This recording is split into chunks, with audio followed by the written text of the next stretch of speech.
What's up, Taiwan? I'm Recount with 10 minutes of news from here in Taiwan and around the world. Starting off in local defense news, Taiwan's top weapons maker, the Zhongshan Institute, is unveiling a series of military drones aimed at boosting the country's defense capabilities. Our reporter Jaime AUKUS is in the central city of Taichung to get a closer look. These drones are the newest additions to Taiwan's defense. The Zhongshan Institute of Science and Technology, the country's largest weapons maker, unveiled a new series of radar and combat drones designed for military use on Tuesday. Last month, the military announced that it would team up with the institute to upgrade existing civilian drones to a military standard and begin production. Officials say it's part of a growing trend around the world as many countries are looking to develop their own unmanned aerial systems. 我们可以看到，目前世界使用无人机相当成熟制造的国家，比如说土耳其，比如说以色列，甚至波兰等等，我们都可以看到它参加了世界上的一些区域冲突，还有各项战争。Ukraine's success in using drones to push back the Russian invasion has shed light on how valuable this technology is. And now, Taiwan is looking to boost its own drone production. Officials here say that unmanned systems like these suicide drones are the future of warfare. This suicide drone is small enough to fit inside of a backpack and is one of the country's newest weapon systems. This drone in particular takes inspiration from the US-made Switchblade drone, known for its small size, portability, and ability to take out vehicles. 那当然最有名的还是美国的弹簧刀系列。因为依照美国的公开资料，这个弹簧刀大概生产了10万架，非常惊人的数字。那有很好的实战经验。These drones are part of what experts call an asymmetric defense strategy. That means using lighter, more mobile weapons to destroy bigger, more expensive systems. Taiwan faces the threat of invasion from China, as Chinese warplanes and ships often operate around the country. This puts a strain on Taiwan's armed forces to respond. The production of these drones is all part of a push by the country to modernize its forces without putting any of its soldiers at risk. With mass production hoping to begin soon, the military hopes its new drone fleet will help be a key part of the country's defenses. Howard Zhang and Jaime AUKUS in Taichung for TaiwanPlus. In international military news, the US, UK, and Australia say that they will work together to build a new kind of nuclear submarine for the British and Australian navies. The plan is worth hundreds of billions of dollars, and the three countries' leaders met in the U.S. to announce the deal as part of their AUKUS partnership. Stash Butler has the story. Sunny skies in San Diego as the US, the UK and Australia announce a milestone deal to give nuclear submarines to the land down under for the very first time. Simply stated, we're putting ourselves in the strongest possible position to navigate the challenges of today and tomorrow, together. So what did they agree to? Under the new deal, Australia will begin sending military and civilian personnel to the UK and the US this year to learn how to operate nuclear submarines. US submarines will also start visiting Australia more, and so will the UK's starting in 2026. In 2027, the US and the UK will begin keeping submarines in Australia on a rotational basis. At the beginning of the 2030s, the US plans to sell Australia 3 to 5 of its existing Virginia-class submarines. And then, towards the end of the decade, the UK will finish building its first new AUKUS nuclear submarines. And Australia will do the same a few years later. All that will cost Australia about $200 billion over 3 decades.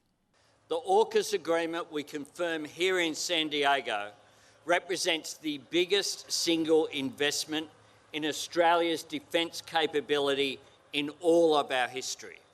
The nuclear submarines Australia will get run off nuclear reactors, but they don't carry nuclear weapons. They don't need to come up for air so often, so they're stealthier than conventional subs, and they can travel much farther.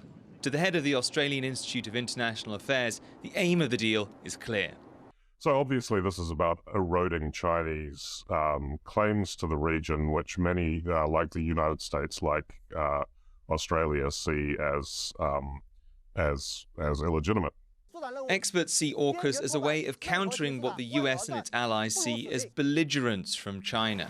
Beijing has been more and more willing to back its claims over the South China Sea with military force, and its ramped up activity around Taiwan. which it considers part of its territory. To the AUKUS leaders, that's part of a wider pattern.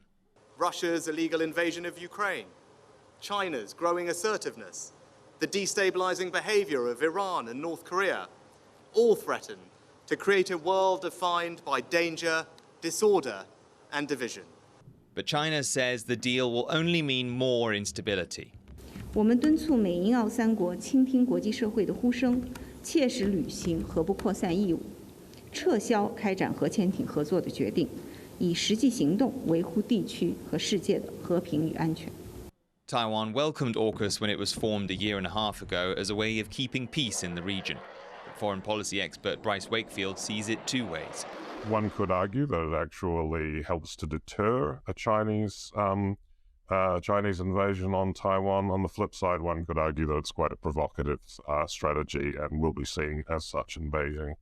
Practical questions remain, things like whether Australia can build the expertise needed to operate the new subs and how it will pay for them. But to the leaders in San Diego, the goal of keeping peace in the Indo-Pacific more than justifies its cost and the long decades needed to achieve it. Klein Wang and Sash Butler for TaiwanPlus. Last week's collapse of Silicon Valley Bank in the United States sent global bank shares tumbling on Monday. SVB's collapse triggered concerns that it could lead to an even wider banking meltdown. With pressure on other banks mounting, there is growing speculation that the U.S. Federal Reserve could push back its plans to raise interest rates. SVB's customers were able to access their funds on Monday after U.S. President Joe Biden promised full government protection for their deposits. Your deposits will be there when you need them. Small businesses across the country, the deposit accounts at these banks can breathe easier knowing they'll be able to pay their workers and pay their bills. Back in Taiwan, the last generator at one of its nuclear power plants is being decommissioned. This is part of the government's plan to phase out nuclear power by 2025, despite fears of looming electricity shortages. Taiwan's economy minister has ruled out extending the life of the second nuclear plant. She says it is impossible for it to continue generating power as the plant's fuel storage areas are full and there are no facilities available.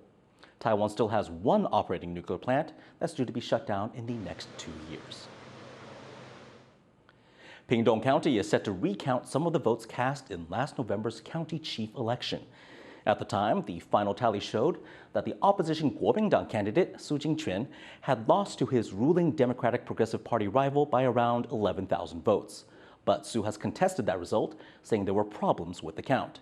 He sued to have the results declared invalid and asked for a recount. On Monday, the Pingtung District Court ruled that recounts are necessary at 12 polling places. The recounts will take place on March 25th. In economic news, Taiwan's 3 biggest science parks have reported record annual revenue for 2022. The parks are hubs for Taiwan's high-tech industries like semiconductors. They had combined revenue of around $139 billion last year. Integrated circuits accounted for 77% of earnings. But Taiwan's ongoing water shortage could hurt future growth. The high-tech sector needs a stable water supply to function, and all 3 parks are cutting back on water use. The Southern Taiwan Science Park in the drought-hit Tainan area hopes to use recycled water to keep up with demand. 目前在用的是 1.8， 我们希望在这个月能够拉到 2.8， 那希望在5、6月的时候可以拉到 3.8 的再生水的供应。 Thank you for watching What's Up Taiwan. Remember to download the TaiwanPlus app for more stories from Taiwan and around the world. Finally, check out these shots of the Engadin Ski Marathon in Switzerland, the second largest cross-country skiing event in the world. I'm Eric Gao. Take care and see you next time.